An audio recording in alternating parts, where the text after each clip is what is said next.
Hello, GenRight Nation. I'm Tony Pellegrino, and this is Tech Talk. Tech Talk is something we do every Wednesday, live at 5 o'clock Pacific Standard Time.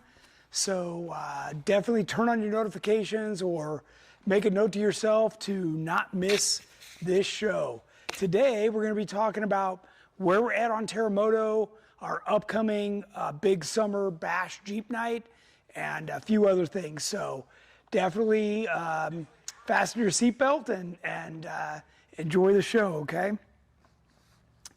If you're on here, you're here to talk about your favorite subject and mine, which is Jeeps. How to drive them, how to build them, whatever, everything, all of the above, right? So we always give you a chance to type in a comment as a question, and that gives us a chance. Jamie's here, he can read those back to me, and we'll try and get to all of them. Please include as much information as you can. And it's part of what I like about this format is being able to talk to you guys back and forth. So versus just a video. Otherwise, I could have done a video on this. All right. Let's see. Today's show, we're going to give you an update on where we're at with this. I'm going to be in control of the camera today and try and get you guys as close of a look as I can. If there are certain things you want to see, go ahead and type that in so Jamie can give me the heads up on what you guys are interested in. What's that? You can follow me too? Okay. Do we have any questions so far, or want to mention anybody watching? JC Colin, Troy Merritt, Nice. Chris Savage, Lotus Moon, Soundspot, Michael Atkinson, Lawrence RJ. Nice. They're all on. All right. Awesome. Thanks, everybody. Appreciate everybody tuning in. Let's see. As a lot of you know, I just came back from being up at Big Bear 2 weekends in a row. One was to do our own overland trip, and last weekend was to do the Big Bear Jeep Jamboree USA. So I've been out and about quite a bit, which means I didn't get as much done on this as I wanted to, but we have made some progress, and going to be happy to show you.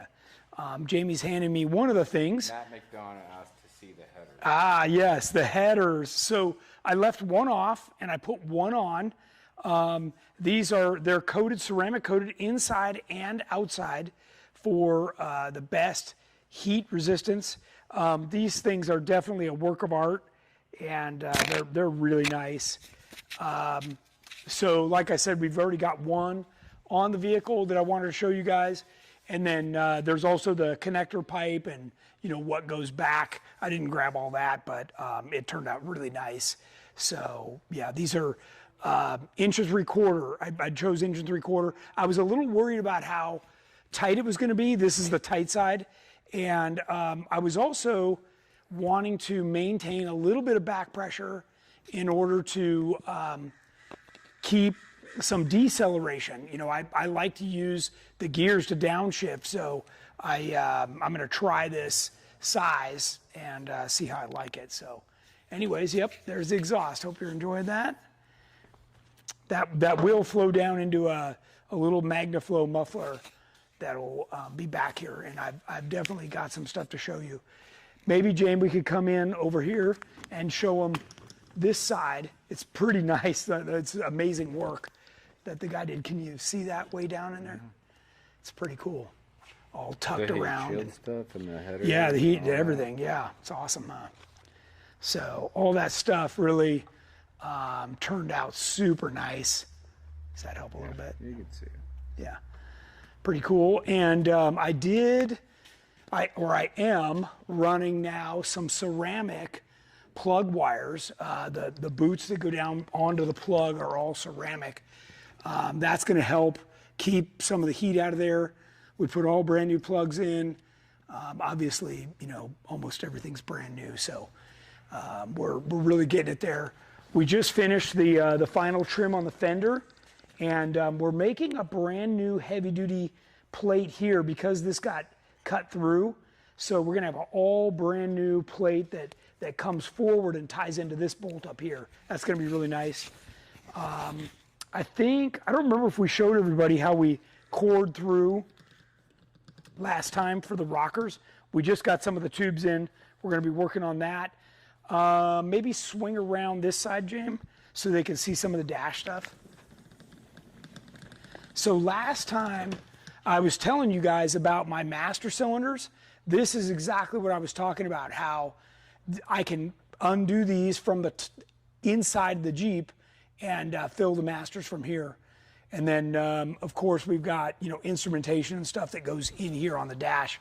We're just getting to the point where we put all the plates in today, and then we're going to start filling this with everything. It is really getting me excited about this whole thing. The other thing I just did today was opened up the brand new Optima yellow top I got. This is the newest version that they're offering, and this is where it mounts in my Jeep. It's under the rear passenger seat, and then opposite of this will be a compressor, so I'll have some onboard air. So that's a nice setup, and I left this seat out so that you guys could see some of the plumbing that we just did on. Is that a good spot, James, or do you need to come back around the front, maybe? So you can see. Don't mind that. You can see. Can you see right here, James? That's what I was trying to show. Sort of. Sort of. Close enough. A little bit, yeah. So we just finished plumbing all of the transmission lines. That's where my transmission coolers sit. You can even come around this way. We can come all the way to the back. Because it's, Sure. yeah, nothing keeping us from looking in here. So I don't know if I told you guys, but I run 2 transmission coolers. This gives me 2 fans, 2 coolers, the redundancy, right? This long tube here can be patched out, and so say one gets a hole in it or something happens, and I can run just one of the 2 coolers by just moving the lines and then continuing on. So that's pretty nice. We just got the reservoirs mounted, and of course you guys have seen the tire holder. That's something that we did a while back. But yeah, I left out that seat just so you guys could see what was going on back here. Looks like you got more questions. Yes. What do you got? Robert Martin. Hey, Robert. What would I need to move from 35 to 37 on my 2020 JLUR? Okay, so you definitely need some of our fenders, and you could do a small puck lift, and that's something that just goes on the top of the spring, front and back, and that just gives you a little bit of a lift. The nice part about doing a puck lift for somebody like yourself is you don't mess up the drive shafts, the steering, the brakes, all that stuff. The vehicle will literally drive the same. And the fenders will give you the extra wheel opening, the tires will fit right in there, and you'll be in good shape and get the extra ground clearance you want and go to that bigger tire. So that'd be nice. What else you got? I don't know if this is saying, hey Tony, how do I go from metal float 3.5 to a coilover in stages? I currently have a 2.5 metal float game changer. Okay. To your coilers. And does he say what kind of Jeep? He did not say. Probably a JK, I'm gonna guess. Okay, so let's back up a little bit, James. Let's go, so I can. Yeah. Well, what I want to show him is the towers and stuff, right? So I'm not sure which end he wants to do first. Chances are it's the back, because basically, to go to a coilover, what you're actually after is getting the flat belly. So this kind of tags onto the question that Robert just asked. Not only is it helpful to go to a bigger tire, but if you can get yourself on a 37 and do our flat belly, that gives you the same breakover as everybody else on a 40. For 2017 JL. 17. JL, JK? That must be JL. It says JLU. Okay. So, well, JLU's a different animal because we've just about got our vector done, which is right over here. We could talk about that a little bit. But for the most part, what most people want to do is they want to go to the coilovers. That involves moving the tank back so that you can do the link suspension. Now, I know other people are going to tell you, oh, I just want to change the shocks. Well, that's kind of a hokey way to do it. I know there's other companies that make just coilover shock mounts. That's not a good way to do it. All your geometry is going to be wrong. I've seen those systems bend shock shafts and do other weird things, and they also put the shocks laid way back instead of the way we have them. And they're not mounted outboard as far as ours are, which doesn't give you the stability. So if you're really looking for the GenRight level of performance, and you're taking the time and money to go away from a coil spring, you really want to do it right. And just like we say, do it right the first time. So, all right. And then in the front, it's similar, right? Where you can put a shock tower. So basically what you want to do is you want to cut off all the stock stuff and then put in a shock tower with a bump stop and everything. Remember, you really got to have bump stops. You don't want to rely on those little 1/2-inch bolts at the top and bottom to control all the weight of the whole vehicle. So, okay. What else you got? That's all I got right now. Right now, okay. So let's talk about some of the improvements I've made, right? Okay, so obviously we're running our brand new steering system, which is that whole box pump, the whole front drive, right? This is a brand new RAM. I think, did we show the RAM last time, James? Let me grab it. This brand new RAM is unique in the fact that it has stops built in.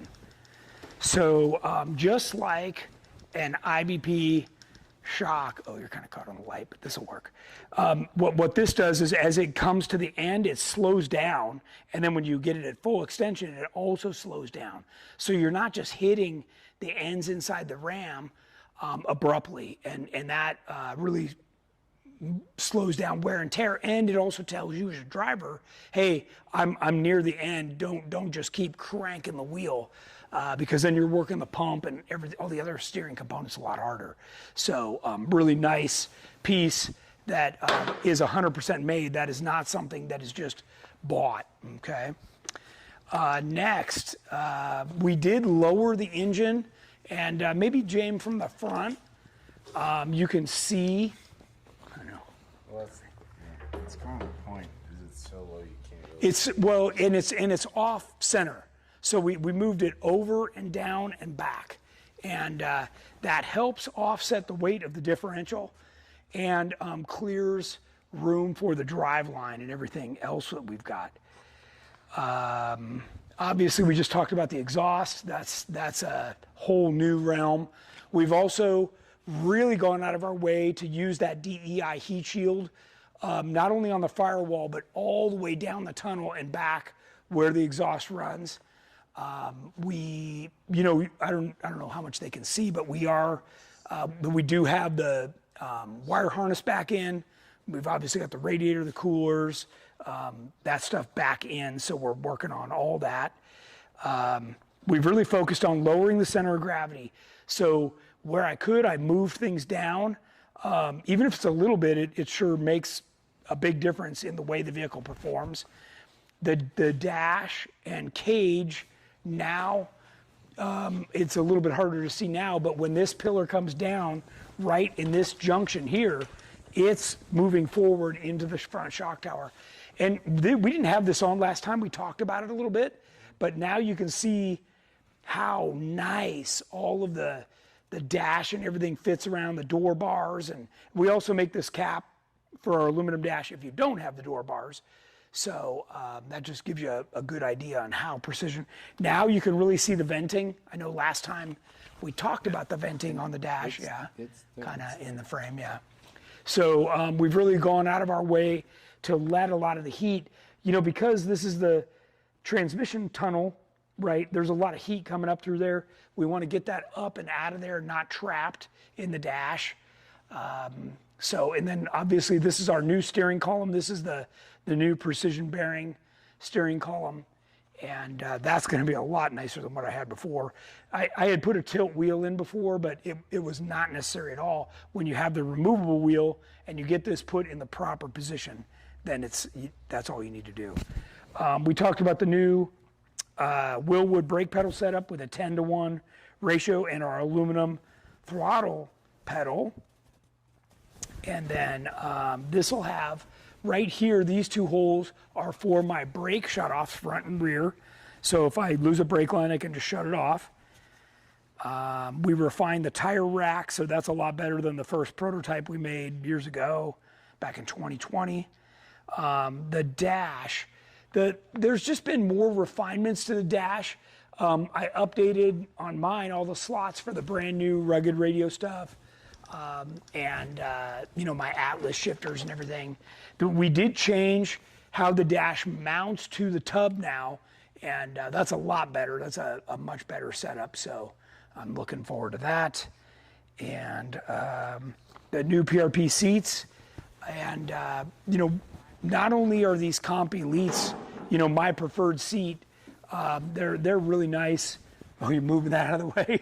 That's one of my other improvements, my super lightweight door skins. Yeah, we can talk about that, but for now it's in. Then, let's see, we added the crossbar up from the two shock towers, and the rear, we've always tied it into the cage, but now it's really tied in because I did solid body mounts, and that really makes a difference. And then, of course, from the angle you're at right there, James, you also can really see the dovetail stuff. They're finally bolted on for the last time, so that's great. And you can see how tight it is with the frame shop bumper. And this has my 36-gallon gas tank in there. We left the aluminum roof off because it keeps it a lot brighter inside the Jeep. Yeah, we had a question. Sure. About,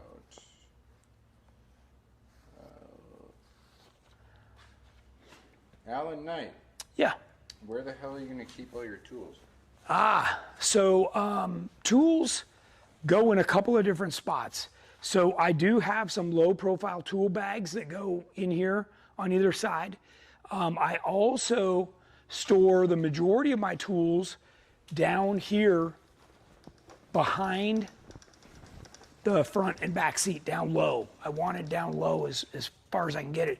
And I have some tool bags that are very flat, so that if I do have passengers, what I can do is I can actually rotate them over into this side so the passengers can still have their rear foot room. And that, by the way, that's another improvement right here, is we gave the rear passengers a foot bar that they can push their feet up against.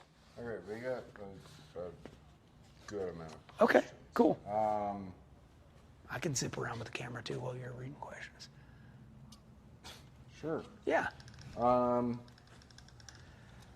What are you using wire-wise for blinkers, headlights, etc.? Okay. I had a full custom harness made, and so we don't use a single factory wire in here, not even to run the license plate light. So that's an important piece of making this Jeep more analog, right, from what it was with the CAN bus system. So this is where I've got a Motec display and a Motec PDM, and that's what runs everything, and that required a whole new wire harness. So it's a custom harness, and it's built to mil spec. It's the same thing we run in our 4400 KOH race cars. So it's very, very high quality and built very rugged. So Derek Wall, did you talk about how the sliders are mounted? So we certainly can. So the sliders, let me grab a tube here. Push one out here. And what we did was we Frenched these through the body into this big tube that's here on the cage, because this all ties into the frame. So these come up through here, And this is going to be a single tube now out here. And then there's some that go, we haven't cut it yet, but they go down here into the frame. So it's got plenty of structure.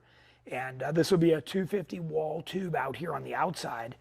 And that's a really, so you can see, you know, kind of all the spots along here where, you know, these tubes go through back up to this. So yeah, it's really cool. It's part of the reason we added this extra bar here so that we could get up to, you know, these here as well. So, yep, good question.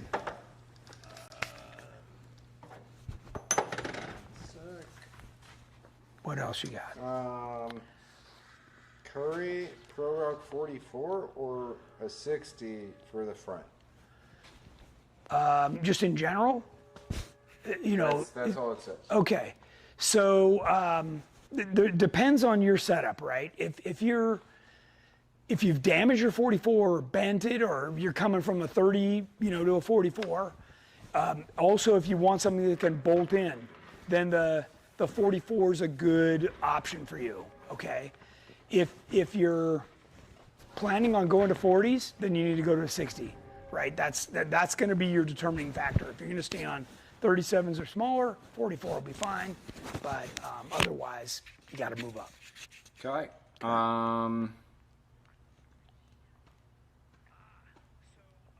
2013. This is from Richard Judowski. Okay. 2013 JKU with Elite suspension. Does the PSC Hydro Assist big bore steering box fit with the L83 5.3 engine?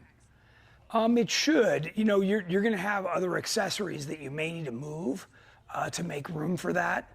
You know, typically that's over where the power steering pump or the alternator might be. So just like I did on this one, I moved things around with a separate accessory kit. I don't know that you're going to have to do that. Your chances are you're going to have plenty of room. So should be okay. Okay.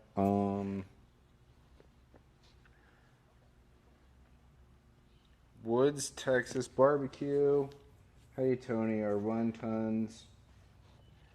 Triangulated 4-link, 3-link front, and 37's overkill for a 2025 JLU with coil springs.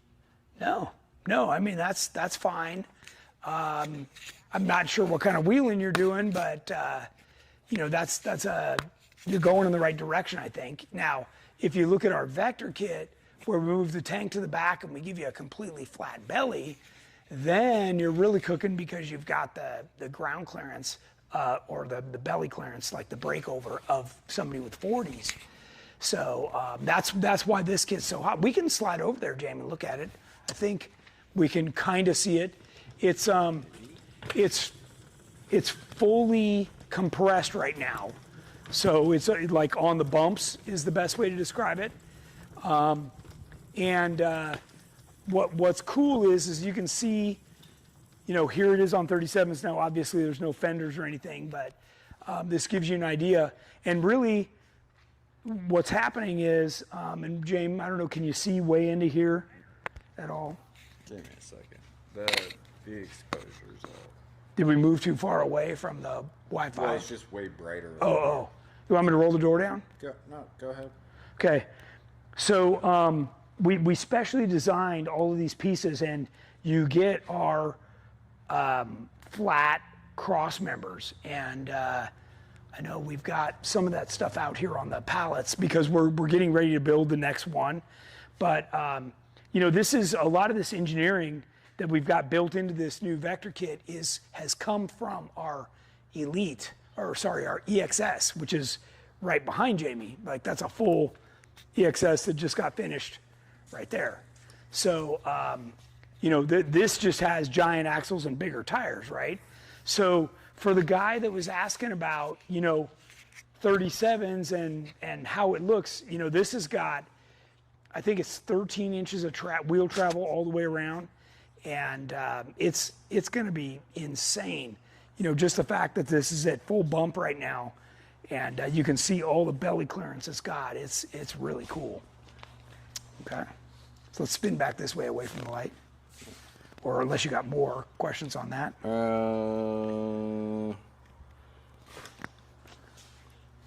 We got Robert Stein, 2012 JKU, all Curry Rock Jock suspension Okay. with Rock Jock. Hold on, it's hard to. Here, I can pull that while Rock you're... Jock 60s, high pinion, full float, JKU, bolt-on axles. Can I upgrade the front to stage 1, like only the front? You can. And do the rear later. Yes, you absolutely can.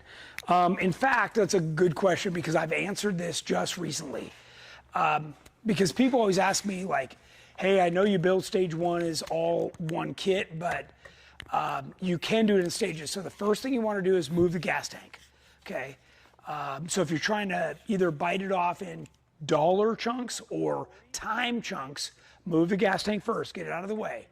Then you can do, just the front or just the rear. Now you won't be able to put in the flat belly skid plate until you get both cross members in. So you just have to know that. But you can do that in stages, yes. Okay, it's not ideal, but yes. All right.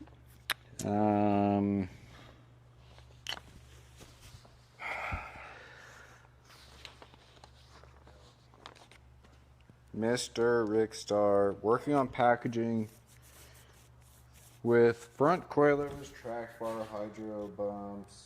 Looks like your track bar mount will fit or will fall outside the frame on passenger side on a JL. Sound right? Well, basically it's the same here too. So we come outside the frame here on the driver's side because what we're trying to do is make the entire thing as long as the drag link. That's how you eliminate bump steer. So yes, this does come over further, and it's basically the same. When we designed, let me back up. What we have for the JL, which is what we call the EXS, stands for Elite Extreme Suspension. Okay, so we were able to take what we learned from the Elite and make that better in for the JL, which is where we did the whole frame. Because by doing an entirely new frame, we were able to really optimize things, and that's how it can have another 1.5 inches of travel over the Elite. So what we have for the JL is really, the best of the best. Not that there's anything wrong with this. I've raced this. I've done everything with, what we've got, and we've made now new improvements on this. That's now, we rolled into our current production for all Elite suspensions. So there's a lot to be said there for sure. Okay. What else you got, James?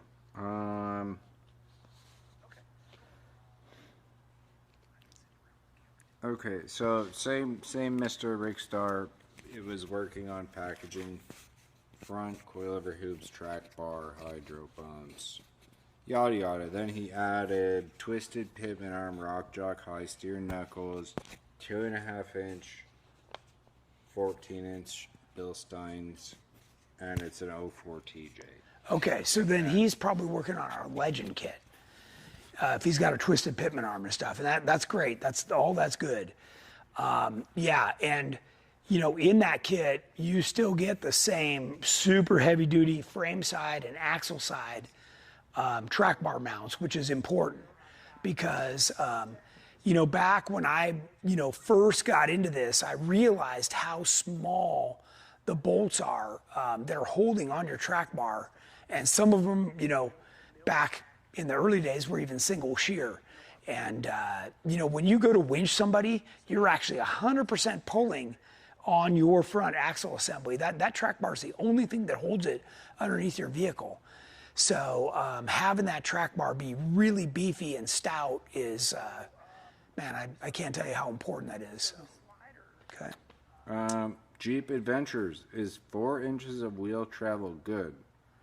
Because it feels like I'm wheeling on a piece of plywood.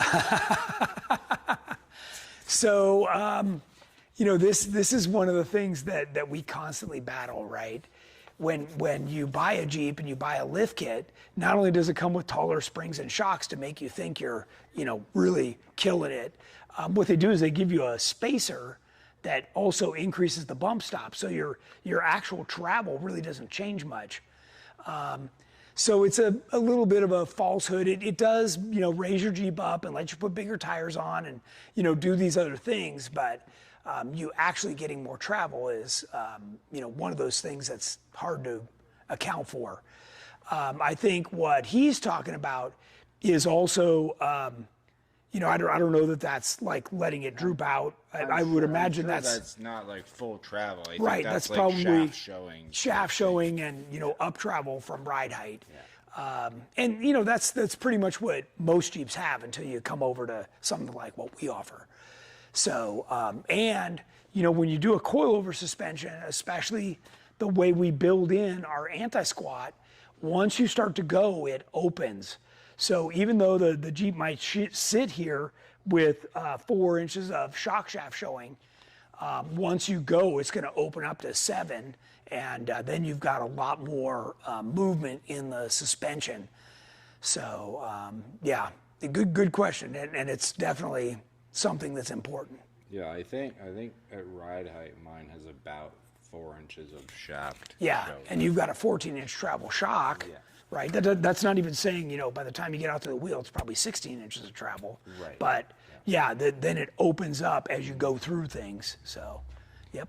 Daniel Partita, do you need to run a PSD steering pump upgrade in order to run a big bore steering box 2017 JKU Dana 44 on 37s, or could it be a future upgrade? Okay. So, I've been recently asked this question too. Think about this. You just said it's a 2007, right? 2017. Oh, 17. Okay. So, your pump is almost 10 years old, right? And now you're going to be putting bigger tires and bigger everything on this thing. That poor thing's going to have trouble keeping up.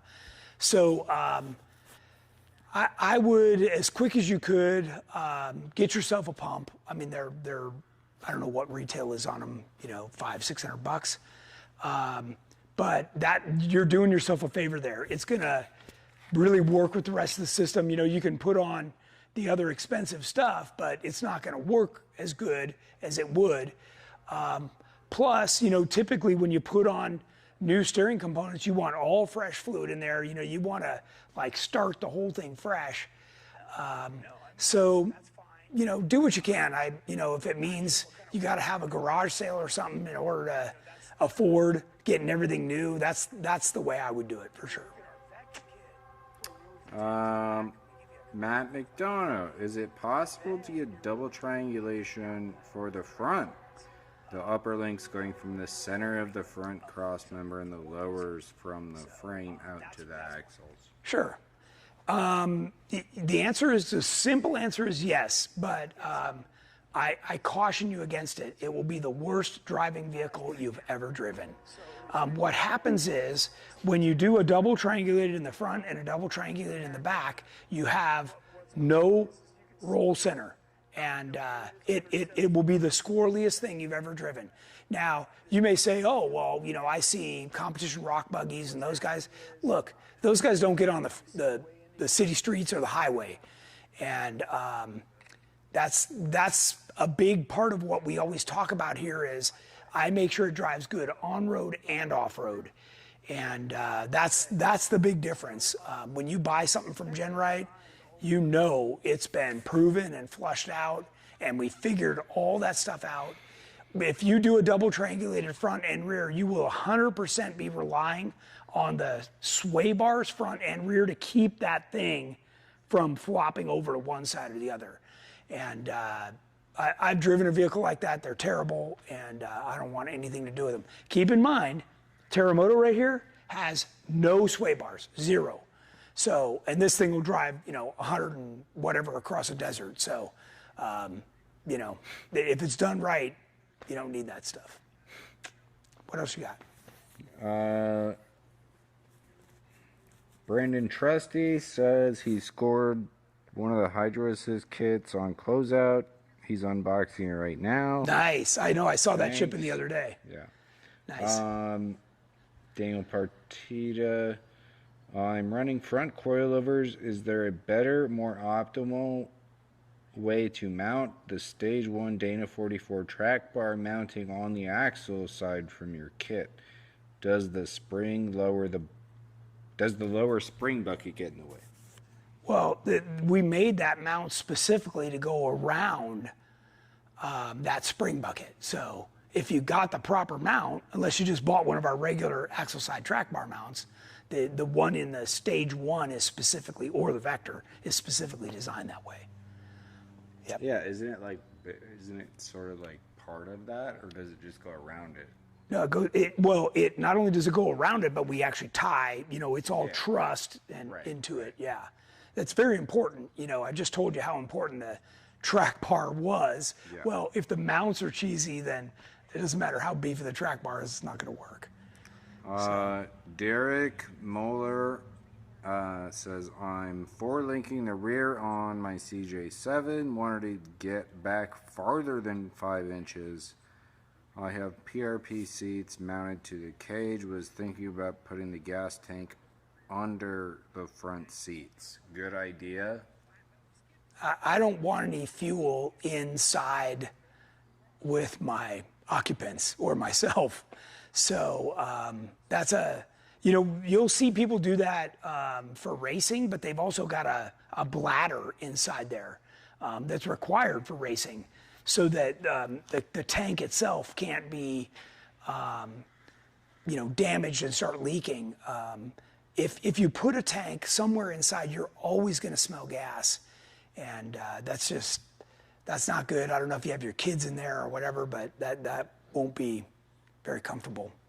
Don't we have that universal We do. I tank don't know how many of those seats? behind the seat tanks we still have left. But we did make those for a number of years that uses the YJ in-tank pump, and it has a special dam, we called it a dam, built around the gas cap so that even if you overfill it, the gas can't run all over. And that uses all the vent valves from the factory tank, so you can still run it through a charcoal canister. It's done the right way. We've made those for years, but it also comes with really good stainless steel straps, and it fits in an area that it's less likely to get damaged. And we do make one even with a steel cover, so all those things are options. But yeah, if you can keep it under, that's the best location. And even with our CJ tank, can't you stretch it 7 inches? I would say at least 7 inches, yeah. Yeah. Yeah. Okay. Yeah.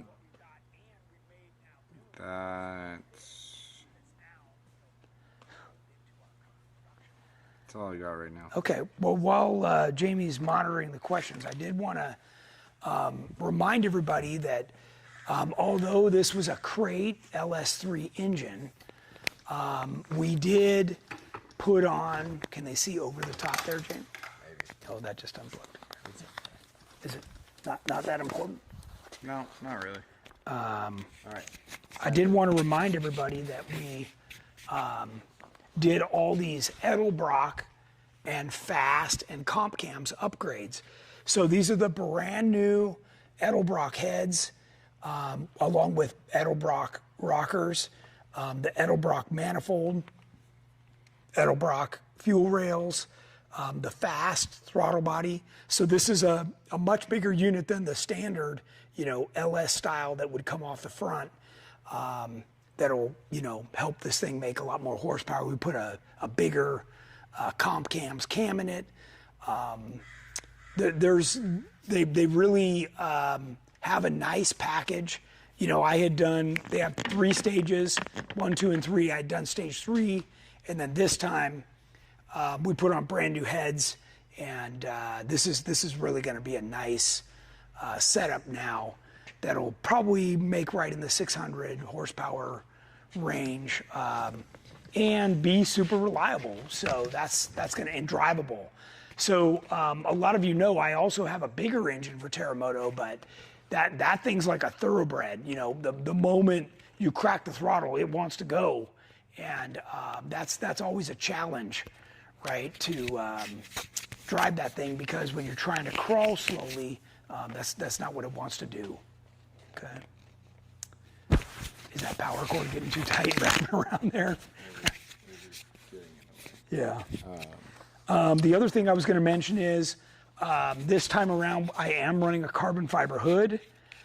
You did see the front frame shop bumper where the winch is recessed into the grill. The aluminum gas tank skid plate. And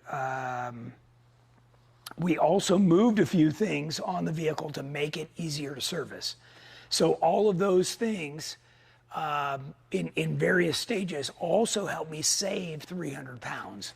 So that's another thing that I was very interested in, was knocking a little weight, moving some of the center of gravity, and really changing. Although I was very happy with how Terremoto drove, it'll drive even better. What else you got? Derek Muller with the CJ, he said, that's what I was trying to get, is 7 inches out of the rear. Would that work with your tank? It should. He should call in and talk to one of the guys and verify Derek. that. Yep. Matt McDonough, are we going to see a dyno video and some numbers when it's running? Yes. Yes. Of course you will. Now that the exhaust is back, that's been the main thing we were waiting for. Right. So now, even though we've ceramic coated it, I was going to remind everybody, we're going to take that DEI heat wrap and we're going to wrap not the headers themselves, but down from that, and make sure we're getting as much heat out the back as possible. Okay. Jeep Adventures, is it true that the 392 can only run a certain transfer case gear reduction? I know that there are programming limitations. Yeah, so that probably is true, because it's so computerized. You know, that's one of the reasons I built this, is I was tired of those kinds of limitations.